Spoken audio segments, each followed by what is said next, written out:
Welcome to the Proceedings podcast. I'm Bill Hamblet, the editor-in-chief of Proceedings at the U.S. Naval Institute. Good to have you on board, everyone. This episode is brought to you by Booz Allen. Booz Allen delivers outcomes with speed for the nation's most critical defense priorities. Work with solution engineers who use AI, cyber, and quantum to help warfighters collaborate faster with allies and partners from the open seas to the edge of space. Learn more at boozallen.com/defense. All right. Joining me today is my guest, Marine Corps Major Aric Ramsey. He's the author of a very important article in the April issue of Proceedings. It's titled, Manuever Warfare is More Than Rapid Movement. Major Ramsey, welcome to the show. Thank you, sir. It's a pleasure to be here. I've listened to the podcast for years and really enjoyed it as a venue for authors to expand on their proceedings pieces in ways they just can't in print. So all that to say, I appreciate the chance to come on, discuss my latest article, because maneuver warfare can be an emotional topic for some warfighters, and there's just more to the story than I had space in the article to capture in print. Yeah. And your editor, Brian O'Rourke, was going to be with us on the show today, and he couldn't make it. But I know he said some of the cuts to your article were a little on the painful side. But this is what happens when you're in the magazine business. There's only so much room that our managing editor can give to one particular article. So we did have to do a little bit of surgery to your article, as we do to most. So before we dive into the article and into the heart of maneuver warfare, just tell our listeners a little bit about yourself, what your MOS is in the Marine Corps, your commissioning source, and where are you now? What's your current job? Sure. So I commissioned through the platoon leaders course in 2012. Eventually became a communications officer. I've served mostly in ground combat element units, save for some time in schools, and a few years working in the early days of cyber warfare before the Marine Corps had built their dedicated MOS to that field. My current job is as a Marine Air Ground Task Force planner at Task Force 51, 5th Marine Expeditionary Brigade, stationed at Naval Support Activity, Bahrain. Got it. So that's of interest to me. I'm going a little off script here. So Task Force 51/5, 50 Marine Expeditionary Brigade. There's a couple of those combined elements, Navy Marine Corps teams now around. So there's one in 7th Fleet. Was it Task Force 74/3 MEF, I think, or 370. I don't know. I'm getting my numbers wrong, but I know that there's a lot of experimentation going on in the different fleets with this. It's a 1-star level. I'm pretty sure where we're combining headquarters and elements on a pretty continual basis to experiment with a full blue-green team in ways that maybe is new and novel, right? That's right. It's a great place to work. Great experience. Nice. It sounds like a great place for innovation to happen. That's right. We do our best. All right. So let's talk about maneuver warfare. And this is the 5th article you've written for us. I'll tell our listeners that. So you're a frequent flyer with Proceedings, and thank you for that. So start with the basics. For the non-Marines in the audience, what is maneuver warfare, and why is that concept just so near and dear to the Marine Corps? Sure. So I'll take a shot at that. It's a tall task. Maneuver warfare has become really a loaded term. And as I noted in the intro of my article, it requires some unpacking. So bear with me as I establish a framework here, and then I'm happy to circle back on anything of interest. So according to Marine Corps Doctrinal Publication 1, maneuver warfare is a philosophy for generating the greatest decisive effect against the enemy at a least possible cost to ourselves. In short, it's a philosophy for fighting smart.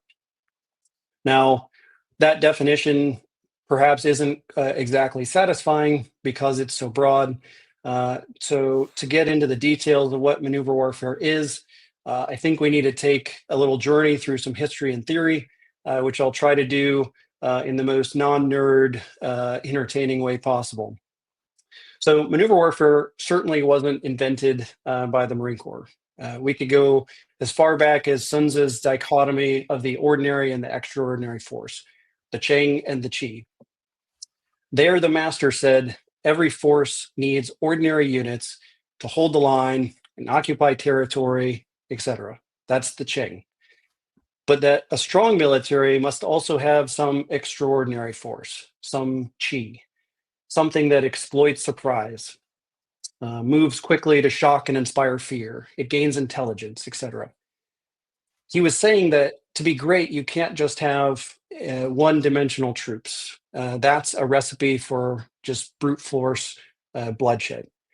Similarly, you probably don't want to just have a bunch of special troops who immediately disperse into the tree line and infiltrate the enemy's rear and so on, because you won't have a core basic force with which to actually exploit the advantages that those special troops gained and actually take and hold ground, defeat an enemy force. Now, I know some of the listeners may have rolled their eyes. Unfortunately, military writers have made Sun Tzu say all kinds of things over the years, so allow me to bring in some of the more contemporary sources as well. So the world's militaries were struggling to break trench warfare back in World War I. And unfortunately for the Germans, they had conceived of infiltration tactics too late in the war to achieve a decision. They came close in 1918, but ultimately they failed. But they learned from the whole affair. And in the interwar period, they developed a doctrine around blitzkrieg or lightning war. And everyone's familiar with that. Blitzkrieg expanded on the idea of infiltration tactics by combining the new and developing arms at the time, so mobile troops, tanks, aircraft, artillery, all into an operational approach that sought to concentrate on specific points on the enemy, to get behind them, to isolate them, defeat them in pieces rather than simply try to fight linearly, one force versus another force, as they had in the previous war. They did this rather fantastically and met with some pretty rapid success on the battlefield. One of their main problems, however, was that they had overextended the concept, thinking that it was, just a formula for victory, particularly in their ill-fated adventure into Russia, a case where the Soviets had the will to fight and the space to trade, and forced the Germans to overextend themselves. Their other, perhaps more serious problem is that they got stuck in the same mindset that some of maneuver warfare's critics are currently stuck in.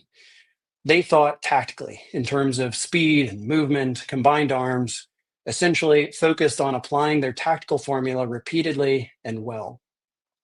They did not appreciate maneuver warfare as a philosophy. Their theory of victory was simply that if they continue to run these plays that exploited tactical weakness and achieved favorable destruction ratios against their enemies, those enemies would just crumble and give up. They thought they could annihilate every enemy and directly control by force a large percentage of the world's territory. The seeds of their defeat were present in their ideology. It's just a tragedy that it took a world war to reach the inevitable end. So I hope it's clear through this example that blitzkrieg was a theory of victory at the tactical level, and that the Bohemian corporal Hitler did not or could not apply the thinking of maneuver warfare at the strategic level. But where he failed, other observers began to think about, okay, how do we take the genius of attacking the mind and the spirit of an enemy rather than just the physical strength?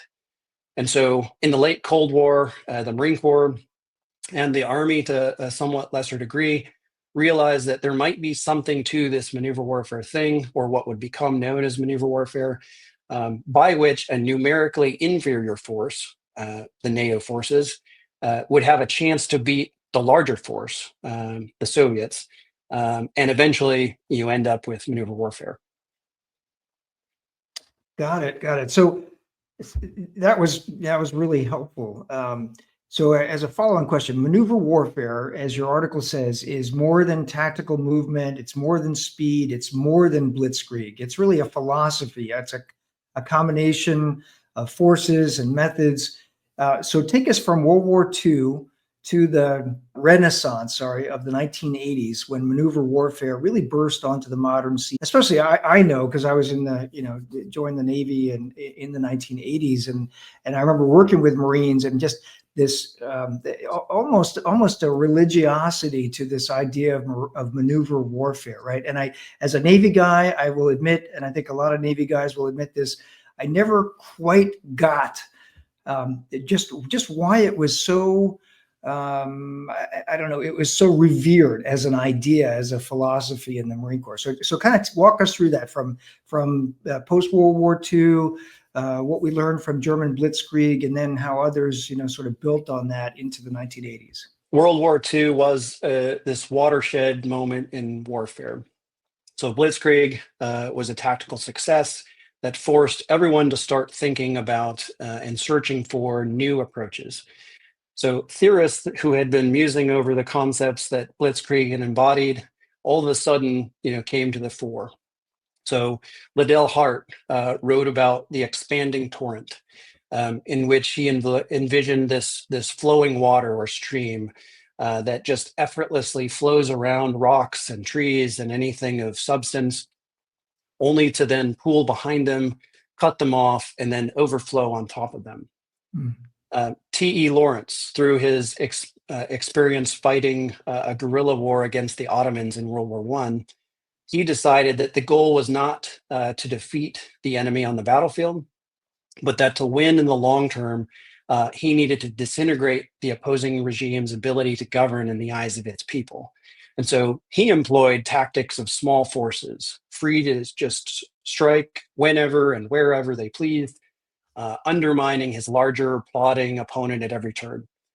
He had no organized army, he had no traditional supply lines, and nothing that an Ottoman Clausewitz could direct his mass and strength against to buy victory.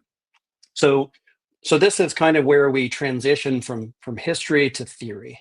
So now enter the great iconoclast and thinker, Colonel John Boyd of the Air Force, who worked to synthesize these and many other historical concepts and produce some concept of war. And so Boyd's big idea was not the observe, orient, decide, and act, the OODA loop, contrary to just about every standard PME course in existence. In my opinion, his big idea came from a paper titled Destruction and Creation.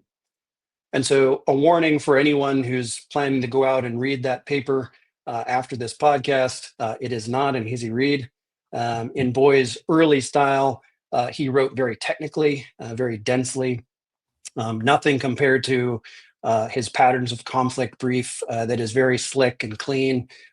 Some people may be familiar with that. So this paper is a bit difficult to consume. But my reading of it, synthesized with the rest of his work, is that human survival and progress requires making good decisions. And we make better decisions generally when we not only just have more information, but we have more accurate information. So when humans compete with each other for food or for shelter or in world wars, the one with the more accurate picture of reality is the one with the advantage. So in destruction and creation, one is destroying the existing concepts and views of reality to create new ones that are increasingly more ordered and accurate.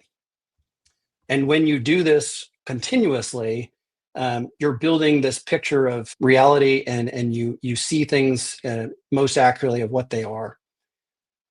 Different words for this could be analysis. So breaking something down into constituent parts to be analyzed, and then synthesis, putting those parts back together in a more meaningful or accurate way. So Boyd's life goal was to get us to understand that what we really need to be better at is making sense if we want to win. So certainly OODA is part of that, but OODA is, at least as it's presented in most PME, is often treated as a checklist. And this, unfortunately, misses what I think is the real genius of Boyd. It's all about understanding the enemy as a system and finding ways to make him less able to make sense of reality, less able to make good decisions, and ultimately that he will crumble when finally pitted against an organized and vicious offensive. Yeah, a lot of us, it's count myself in that group, are very conditioned to think of Boyd and to think of the OODA loop, the observe, orient, decide, act loop, where he applied things he learned in the cockpit as a tactical fighter pilot. In the most, I guess, basic sense is, I have to be able to observe, orient, make a decision, and act before the guy in the other cockpit, before my adversary, in the dogfight can do that, right? But you're taking this up a bit to a level that, as you say, most people don't follow even in PME.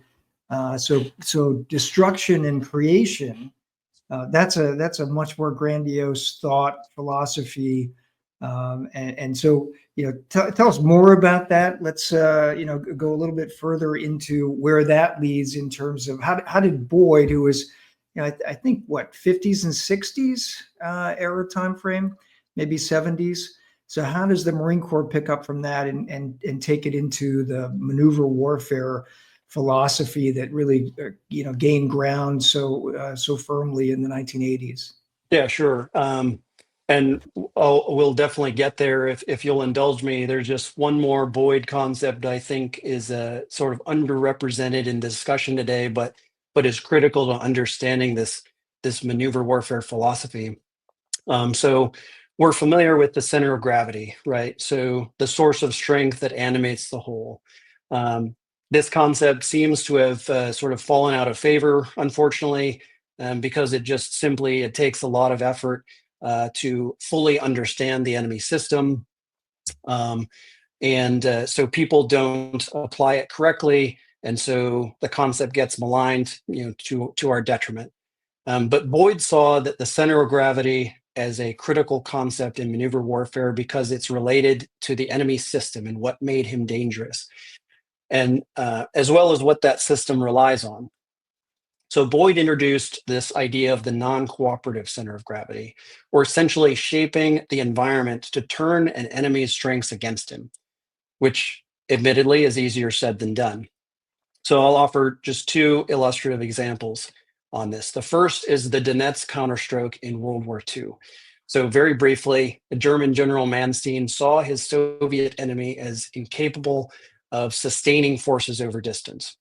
At short ranges, the Soviets had the advantage. But if they extended their lines, the German advantage in mobility could be brought to bear.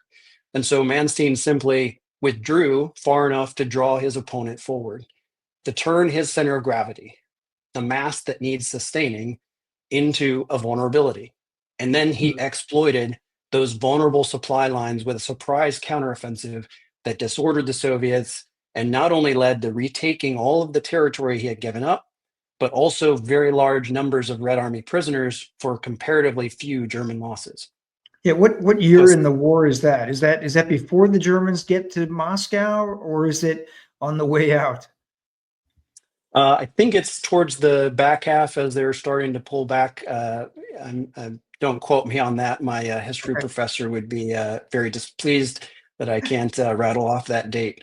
But that's what happened. And then a second example to drive home this point, because I think this non-cooperative center of gravity idea is just so important. In the Cuban Missile Crisis, so the Soviets placed nuclear weapons on Cuba because they were afraid of the U.S. Trying again to invade and top Cuban claim. So they bet on their center of gravity being a nuclear weapon on Cuba that would present a fait accompli, and the U.S. won't dare invade again for fear of nuclear war. What is not commonly appreciated is that the U.S. military leaders at the time recommended the president immediately authorize air and missile strikes, followed by an amphibious operation to land on Cuba and root out the threat on our doorstep. President Kennedy was hesitant to go for this as a first option, which is why we ended up with the naval quarantine. But while that quarantine was being put in place, the 1st and 2nd Marine Expeditionary Forces, as well as a sizable naval fleet, was being publicly mobilized. Also, at the same time, an exercise with essentially 2 full MEUs was conducted on a Caribbean island to oust a dictator they called Ortsac, or Castro spelled backwards. And all strategic US strategic weapons were brought out and fueled, which also included launching nuclear-armed bombers. And so the Soviet center of gravity, the nuclear weapons on Cuba, became non-cooperative in that it was the very thing that was intended to prevent escalation to invasion, was, for all the Soviets knew, about to be the reason for invasion.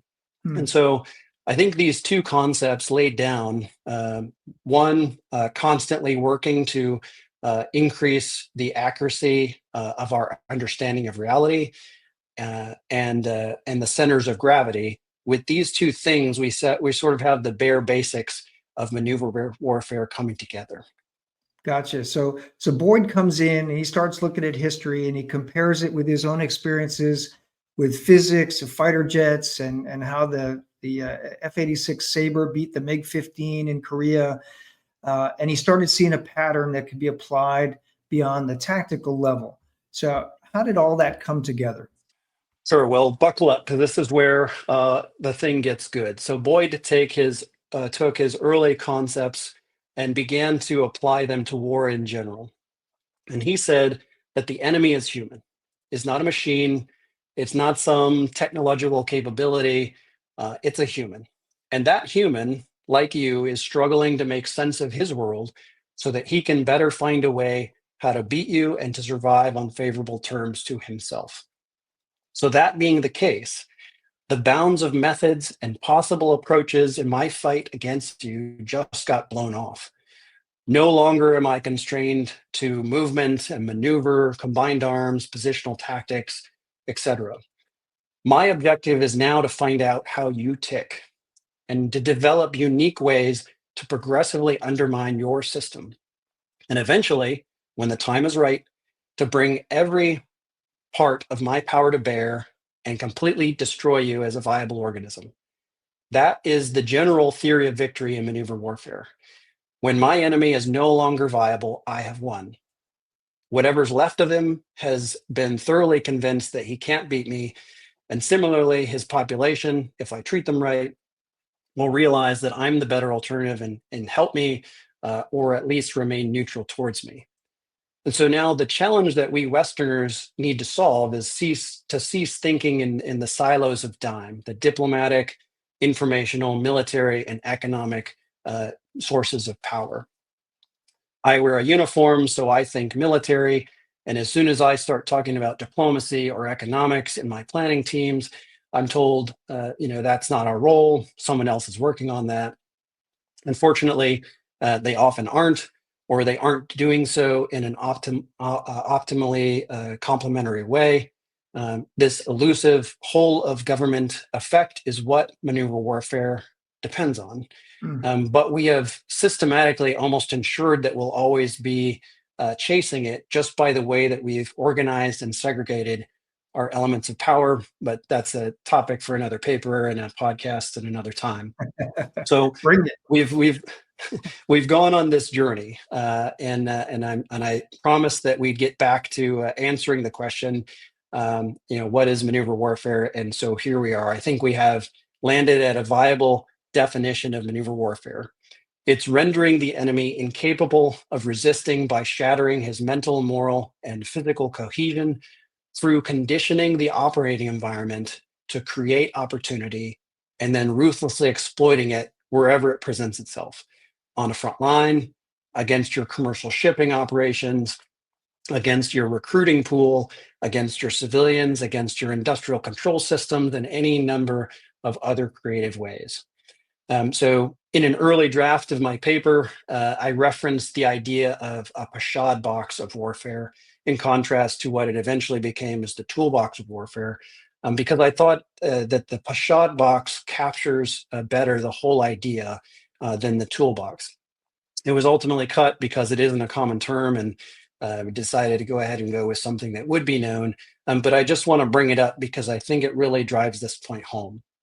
A pochade box is that thing that landscape artists will carry around with them, and it has the legs that swing out, and they can set it up in a new environment, and it holds their canvas and their colors, and then they create a new work that captures the environment.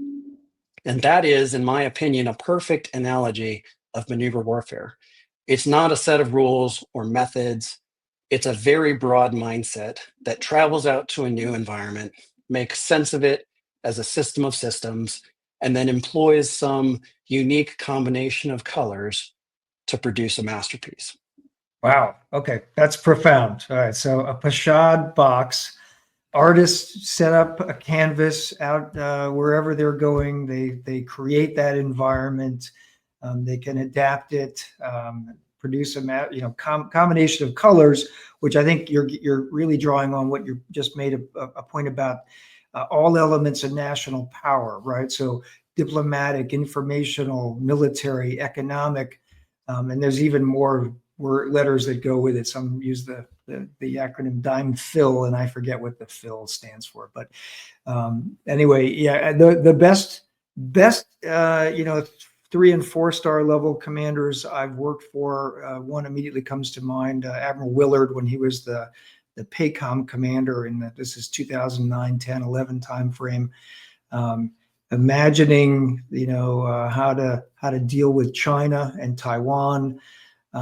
He was insistent on pulling in all elements of national power, that whatever we did, whatever military plan we came up with, we had to be in lockstep with the State Department. We had to be lockstep. We had to be having in-depth conversations with the Treasury Department, which was really interesting, with Commerce. And anyway, so that it resonates with me that this isn't just about battlefield. It's not about tactics. It's not about the speed of your machine versus my machine, your decision, but it's much broader than that.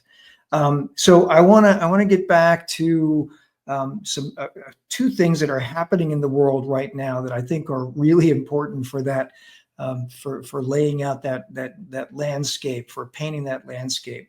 So at the start of your article, you start off by saying that modern day current critics of maneuver warfare point to Russia's failures in Ukraine as evidence that maneuver warfare is dead. And you say not so fast. So explain that. Yes. So many of the modern critics of maneuver warfare seem to be trapped in the minutia of methods. They set up false dichotomies between maneuver, attrition, position. They talk about the advent of new technologies that supposedly invalidate previous approaches to war. And so when, say, the Russians invade Ukraine and fail to take Kyiv in a few days, and the war instead devolves into trench warfare that lasts years, people say, see, maneuver failed because, insert your pet thing, war is now positional or whatever. What I think they miss is that maneuver warfare, the philosophy, is this mix of methods, which includes attrition. It includes maneuver, movement, and it includes position. It's an application of the time-proven techniques with a bit of creativity. Remember the Cheng and the Chi. To develop an approach to find, condition, exploit, and defeat the enemy. So part of the problem, I think, is that the word maneuver in maneuver warfare can be misleading. It can imply that the maneuver warfare is all about movement. And at the time that it was emerging in the 80s, its proponents did talk a lot about movement and maneuver and vertical envelopment and all of those things. But it's more than that, as we've already covered. Another accusation is that maneuver warfare is just this metaphysical exercise, that it can't be proven or disproven or measured, that it sounds great, but doesn't really offer much to plan on as compared to, say, how positional warfare focuses on dislocation. And so the approach to applied positional warfare is straightforward. It doesn't really require much creativity or vision, and so we just like it better. Hey, However, pause for 1 second, because you're talking here about positional warfare and focusing on dislocating an enemy. Is that similar or tied into attritional warfare? No. So one of the kind of the prominent thinkers today, Amos Fox, who some of his writings and his podcasts I cited in the article as one of the foremost critics. So he would point to this third method of positional warfare, which is Got it. seeking to gain a position of advantage that ultimately invalidates your opponent's position and forces them to then change. So you sort of have attrition, maneuver, and now position. Position's the third one. Got it. However, I submit that maneuver warfare can be measured. If we are looking at beating an enemy, we can derive and collect measurements of various selectors in the enemy system that can provide insight on whether our methods are working. For example, so we see Putin trying to be subtle, but clearly lobbying whoever will listen that he wants sanction relief really badly. Right there, we have an indicator. The Houthis are known to threaten to target Riyadh whenever they're feeling pressure. There's another indicator. Additionally, recently I saw some news that the Houthis may have arrested their second in command of their intelligence forces over accusations that that individual leaked data to the US. I have no idea whether that's true or not, but isn't it great that we could be getting our enemy to tear themselves apart simply by sowing info that exploits their paranoia? Mm. So instances of the enemy system targeting itself seems like another good indicator that our maneuver warfare actions are having an effect. So these are simple examples, partly because the more sophisticated measurements would probably lead to a classified discussion, and partly because maneuver warfare is so nuanced to a specific situation that it becomes difficult to talk in abstractions. And so the point is, we can absolutely measure various elements of the enemy system using existing methods to produce insight on whether our maneuver warfare is affecting the enemy decision maker in the way that we want. We don't just we don't typically, generally speaking, we just lack creativity. And so we struggle to come up with these measures of performance, measures of effectiveness. I think ultimately we can and we need to. And so, in a way, I agree with those who say maneuver, as in rapid movement or vertical envelopment or whatever, is not the solution to all our problems. But that was also not really the question.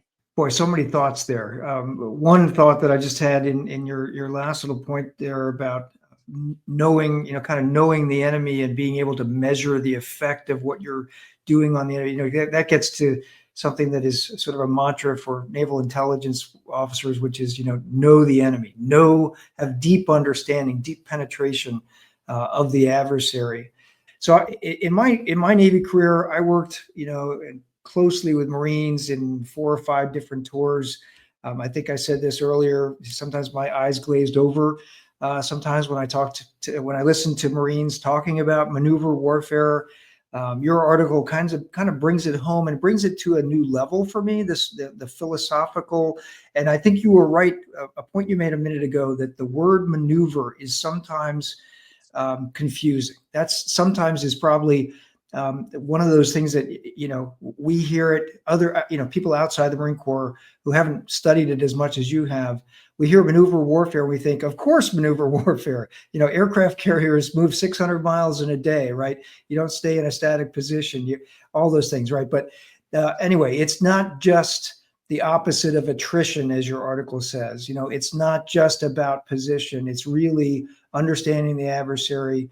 It's about being able to measure the effects, about being able to convince the enemy that he's got no options. He's out of, and his people, to your point, that it's okay that they stop following Saddam Hussein, or that they stop maybe following Vladimir Putin.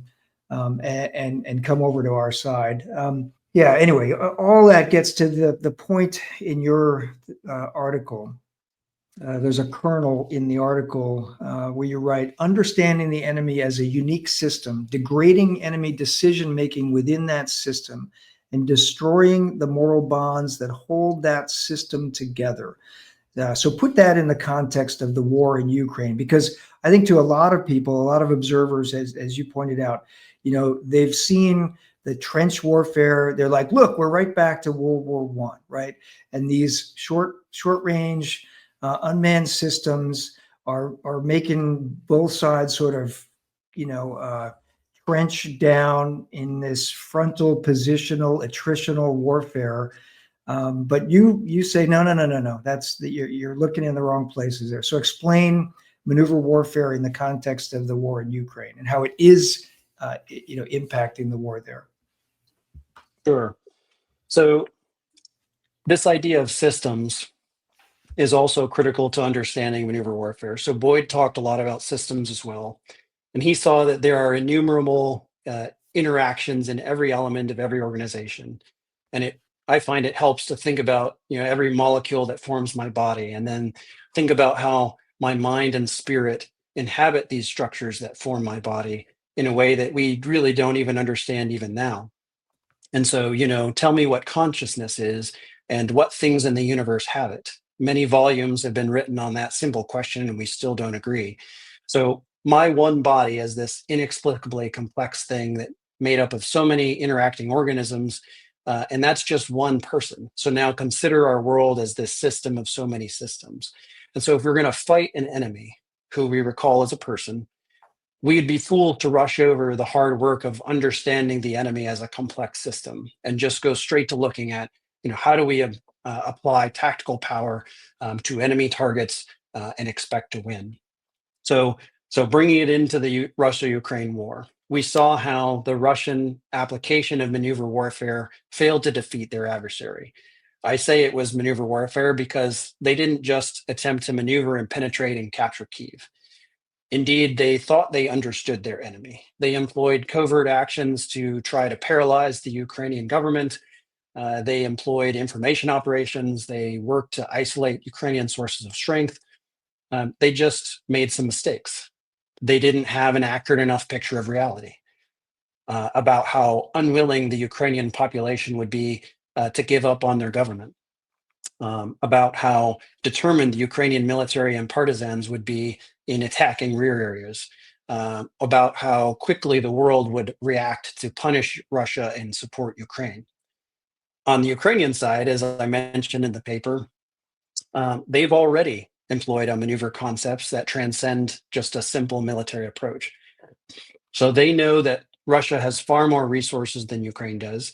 And unfortunately, that Ukraine doesn't necessarily or can't count on, all the support that they would need to win solely on the battlefield.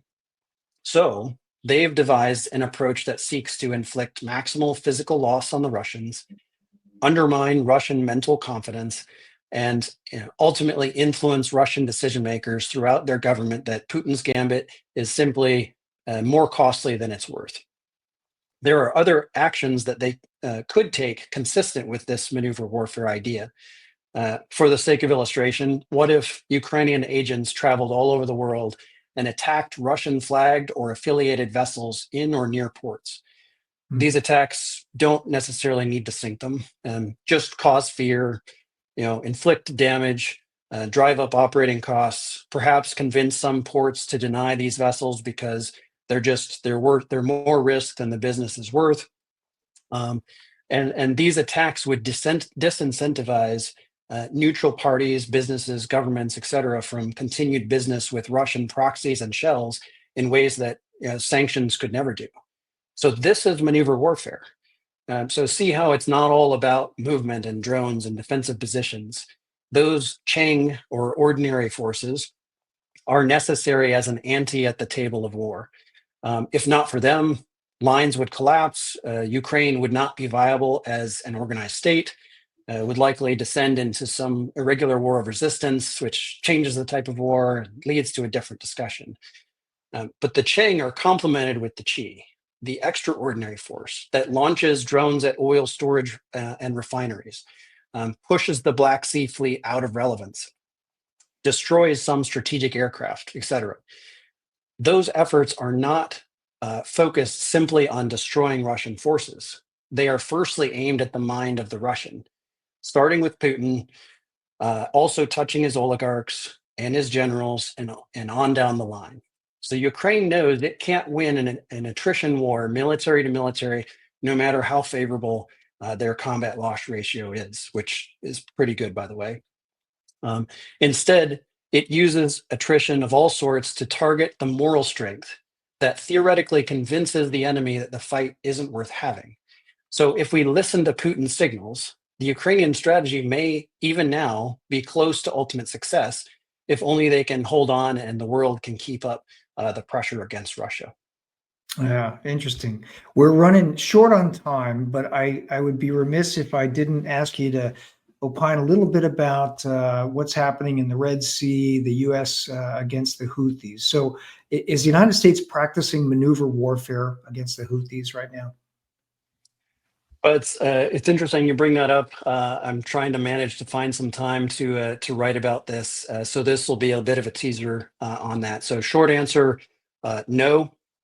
I don't think we're applying a maneuver warfare against the Houthis.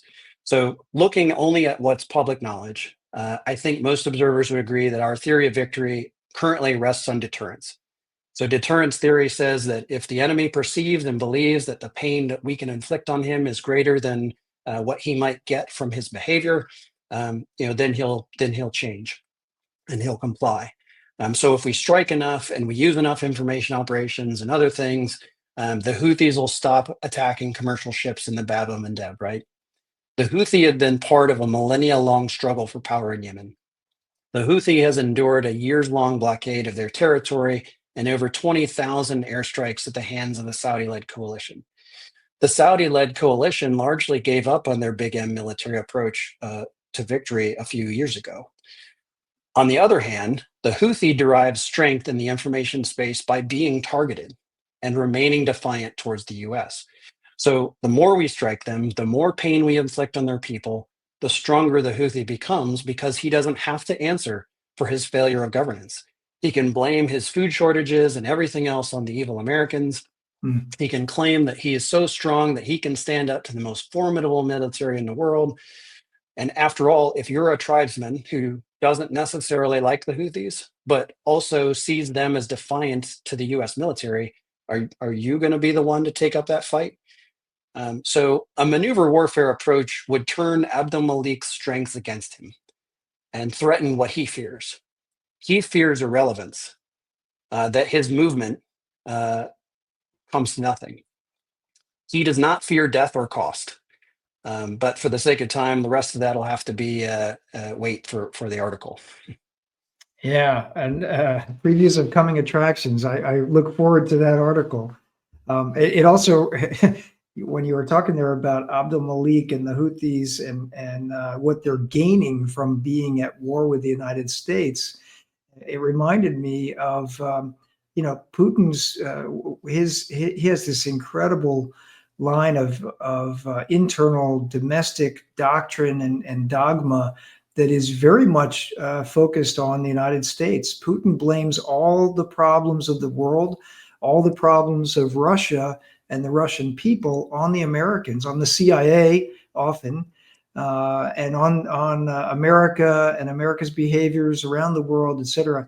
So Putin does the same thing. He energizes his people by hatred, through hatred of the Americans. And so it's not really in his interest to suddenly say, oh yeah, we're going to have a peace deal with the United States and with Ukraine.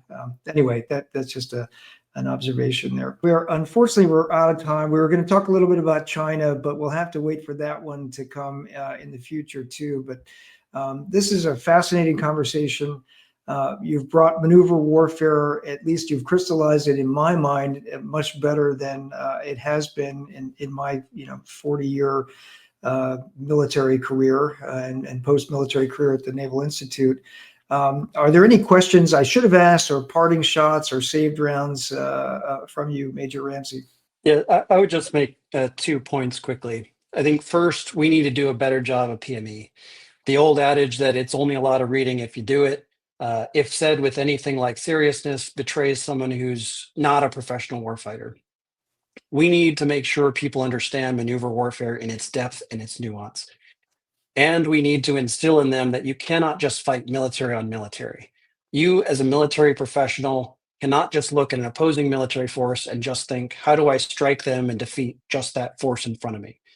There's so much more to conflict that can and should be exploited, attacked, undermined, etc. All of the things that we've laid out in this discussion thus far. So if you as a military practitioner don't take the time to fully understand your opponent as a system, as a person, as a thinking entity with fears and hopes and beliefs, then you will not be able to fight him most effectively and most efficiently. The second piece is that we need to consider that conflict is so much broader than conventional war. Kind of going back to the admiral that sought to pull every element of dime into everything he did. A military theorist from what is now modern day India, sort of an Indian Clausewitz, his name is Kautilya, flipped Clausewitz on his head. And rather than war as a continuation of politics by other means, Kautilya said, diplomacy is a subtle act of war to weaken one's enemy and gain some advantage in a never-ending competition. So the US focuses on conventional war because we were taught to. So going back to the point on PME, we spend most of our careers in and out of operational tours and PME looking at former orders of battle, military on military fighting. So Aric Ramsey thinks kind of what Kautilya was getting at is that this great power competition is going to entail irregular wars along the periphery of those great powers, and that there is no clear distinction between peace and conflict. This is exactly the case where maneuver warfare philosophy is so essential. In a regular war, there's no major military force to fight, or that military force is fundamentally different than what we are optimized to fight. So going back to the Houthi point, we won't be able to wield our impressive military power because our adversaries have custom built their forces and strategy in such a way as to refuse to play by our conception of the rules and approaches to war. So all that to say, we need to embrace that conflict is never ending, that our adversary is not likely to present himself in the way that we would prefer, and that education and practice of maneuver warfare as a philosophy equips the military professional with the license to be creative and produce a unique approach that undermines the enemy and wins at the lowest possible cost. Yeah, that is a terrific bottom line there. And my friends who are experts on the Chinese and the Chinese PLA point that out constantly, that the Chinese are already at war with us. That they don't have this thought like we do in the U.S. military that that we're at peace and then we're at war. It's like no. It's constant. It's a constant game of maneuver. It's a constant game of gaining advantages, and some of those advantages you gain through diplomacy. Some of them you gain through military strength. Some of them through information. Some of them through economic, and actually a sort of a landscape of all of those things intermixed is what you want to do. And you look at what the Chinese are doing, whether it's Belt and Road or rapid military buildup or coercive, and sometimes it's carrot, sometimes it's stick economic policy. You can tell that they've got a concerted effort to do that, and they're wielding all of those levers of power constantly, and you can tell that there's not a big difference between, there's not stovepipes of national power in the Chinese government. So anyway, this has been a great conversation. It went a little longer than a lot of our podcast episodes. We could have gone even longer. It's fascinating conversation. My guest today has been Major Aric Ramsey, U.S. Marine Corps. He's the author of Manuever Warfare is More Than Rapid Movement. It's in the April issue of Proceedings. It's a must-read article for Marines and anyone who wants to understand Marines or even beyond that, to understand maneuver warfare, to understand thinking geostrategically. Aric, thanks for writing for Proceedings again and for being on the show today. Thanks so much for the opportunity. All right. Just a couple quick announcements before we go. Save the date. The Naval Institute's 152nd annual meeting will be held on 14 May in our Jack C. Taylor Conference Center in Annapolis on the grounds of the U.S. Naval Academy. It's always a great event. Put it on your calendar now. It starts at 1600. Again, 14 May, Naval Institute annual meeting with a special panel discussion on shipbuilding. This episode has been brought to you by Booz Allen, delivering outcomes with the speed of the nation's most critical defense priorities. Work with solution engineers who use AI, cyber, and quantum to help warfighters collaborate faster with allies and partners from the open seas to the edge of space. Learn more at boozallen.com/defense. Until next episode, remember, victory begins with the Naval Institute.